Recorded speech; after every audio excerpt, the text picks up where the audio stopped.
Hello friends, இன்றைக்கி ஒரு milk shake பார்க்கலாமா? அதுக்கு தேவையான பொருட்கள்: பப்பாயா, 2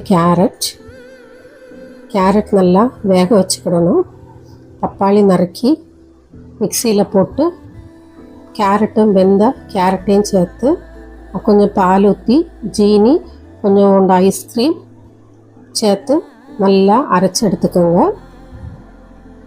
நல்லா அரையட்டும். அரைஞ்சதுக்கப்புறமா அதுக்கு மேலே டாப்பிங்ஸ் வந்து இன்னும் ஒரு ஐஸ்கிரீம், அப்புறம் பாதாம், நட்ஸு, முந்திரி என்னென்ன இருக்கோ அதெல்லாம் நீங்கள் போட்டுக்கலாங்க. அவ்வளோதாங்க.